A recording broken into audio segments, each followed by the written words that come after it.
Bonsoir à tous, voici les titres que nous allons développer dans cette édition. Le prix de l'eau de l'agglomération toulousaine en question, c'est l'association Au Secours 31 qui pointe les limites du système actuel de distribution. Un peu de printemps au milieu de l'hiver, c'est au bikini avec les sélections régionales en vue du prochain printemps de Bourges. Mais l'actualité du jour, c'était au conseil municipal avec notamment parmi les délibérations celle du budget 2013 de la ville de Toulouse. La présentation du budget 2013 de la ville de Toulouse a insufflé au conseil municipal un dynamisme inhabituel. Principal motif d'inquiétude pour l'opposition, l'apparition d'un emprunt de 110 millions d'euros sur un budget total de 765 millions d'euros. Je suis inquiet de la dégradation des finances de la ville de Toulouse. La nouveauté, c'est qu'on nous annonce le retour à l'emprunt. 110 millions sont inscrits dans le budget. Un prêt justifié par la municipalité afin de financer 15% d'investissements supplémentaires. Crèches, groupes scolaires, culture, solidarité. Pierre Cohen justifie son budget. Il est dans la continuité, c'est-à-dire qu'il est à la fois avec le même niveau d'investissement, même nous avons une légère augmentation de 15% d'augmentation d'investissement. C'est un programme crèche qui se poursuit, donc nous arriverons facilement aux 1000 places de crèche promises. Quid alors de la fiscalité? Qui va payer? Les impôts locaux vont-ils augmenter? C'est la crainte de l'autre groupe d'opposition municipale. On s'achemine vers une hausse éventuelle d'impôts, je le pense.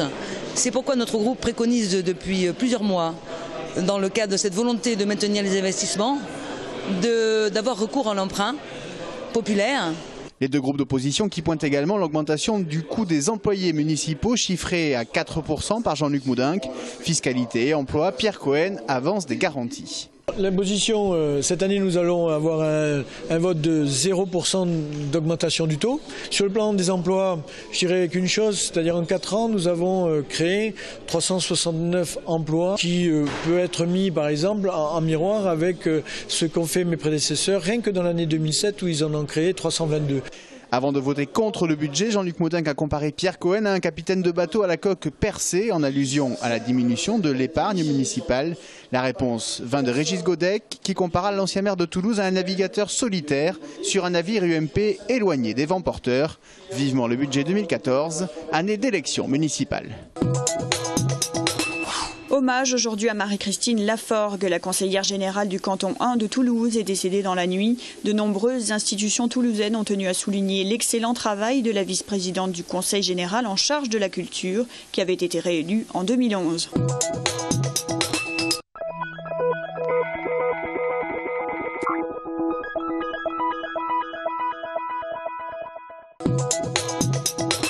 Volet 2 de la campagne pour les élections à la Chambre d'agriculture en janvier 2013. Aujourd'hui, c'est la Fédération départementale des syndicats d'exploitants agricoles qui déroule son programme.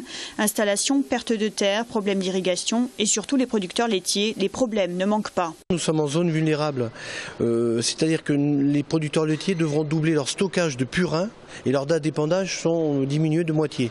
Donc ce qui est un problème supplémentaire. Pour ce qui est des attaques de la coordination rurale, il faut savoir que c'est un programme national. L'État français a décidé des quotas, a décidé certaines choses. Si nous étions à Toulouse la semaine dernière, c'est que nous n'étions pas d'accord avec le gouvernement. À l'approche des élections, les attaques entre syndicats se multiplient. La coordination rurale accuse le syndicat majoritaire, qui est la FNSEA, de faire pression sur les agriculteurs. Nous sommes un syndicat qui est très ancien, qui date des années 40 avec la JAC. Donc c'est sûr que toutes les OPA, Crédit Agricole, Groupama ont été créées par nos pères et nos arrière-grands-pères.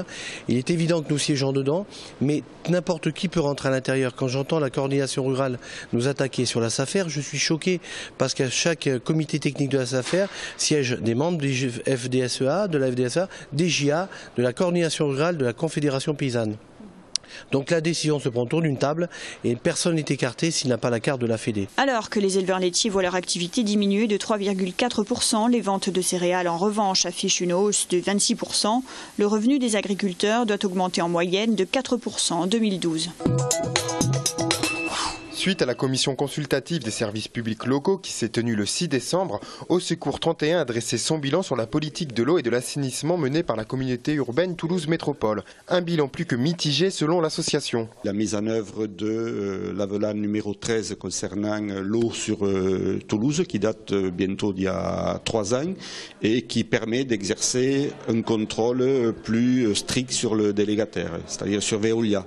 Après, nous pensons que la communauté urbaine n'est pas assez offensive sur la question des retours en régie, en particulier le dossier de Blagnac où le contrat eau s'achève en juin 2015 et nous pensons qu'il n'y a aucune raison de ne pas revenir en régie.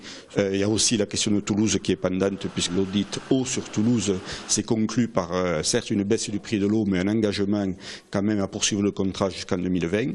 Et puis par-dessus tout, nous réclamons depuis longtemps un audit sur l'assainissement, au moins sur les grandes communes, sur Toulouse en premier. Au 1er janvier 2012, le prix unitaire du mètre cube d'eau potable, assainissement compris, est de 2,93 € pour Colomiers, 3,15 € pour Cornebarieux et Pibrac et 3,21 € pour Tournefeuille, ces villes étant placées en régie municipale. Pour Toulouse, le prix du mètre cube d'eau est de 3,39 € et pour Blagnac 3,74 €, ces villes étant placées en régie privée. La direction des SFR, deuxième opérateur mobile français, a officialisé mercredi 28 novembre un plan de départ volontaire portant sur 1123 postes, soit 8,5% de son personnel. À Toulouse, 43% des postes devraient être supprimés. En ce qui concerne l'antenne toulousaine de SFR, nous sommes 120 collaborateurs. D'après les documents et les informations que nous avons, 70 personnes seraient concernées. Et effectivement, il est bon de préciser que dans ces 70 personnes, il y aurait des suppressions de postes et des mobilités vers d'autres régions. Rappel, alors qu'en 2007, aucun ralentissement économique le justifiait, SFR a licencié 1900 salariés de ses centres de services clients. Il est hors de question que les syndicats, et notamment la CFE-CGC, acceptent ce plan, qui est un manque de stratégie et d'anticipation de stratégie de la part de nos dirigeants.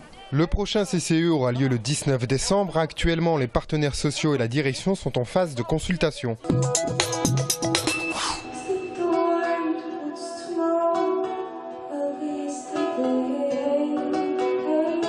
Hier soir a eu lieu au Bijou la première partie des auditions régionales des découvertes du Printemps de Bourges. 3 formations acoustiques se sont succédées sur scène. Lina End, Sian Lofay et Jen Bostin.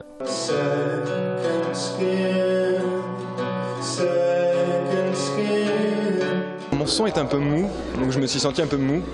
Donc je pense que mon concert est un peu mou. Je suis un peu déçu. Mais bon, c'est pas grave. C'était quand même chouette, c'est une chouette salle. Le public était réceptif. On a plutôt bien vécu. Non, le public était quand même présent, chaleureux, donc on ressentait pas quelque chose de particulier par rapport à d'autres concerts. D'être arrivé là au niveau régional, déjà, c'est bien, quoi. Après, c'est vrai qu'on ne sait pas du tout ce que ça peut amener par la suite.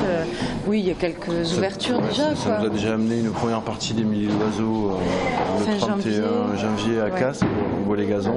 Le Printemps de Bourges peut être un formidable accélérateur de carrière. Les groupes seront, s'ils font partie des artistes sélectionnés en janvier. Ce soir, 5 autres formations plus rock joueront au Bikini. Les 8 groupes et artistes de la région chantent en anglais le parti pris du moment. Malheureusement, oui, surtout malheureusement en chanson. Parce que normalement, c'est vrai qu'on aurait tendance à... On a envie d'entendre des textes en français, on a envie de les comprendre. Mais il faut s'habituer, parce que de toute façon, c'est la tendance actuelle. Et puis je pense qu'on n'est pas sorti de l'auberge là avec ça. Mais néanmoins, je préférerais avoir des textes en français, certes. Le Printemps de Bourges se déroulera du 23 au 28 avril prochain. Le public pourra y voir 33 découvertes, rebaptisées cette année les Inouïs.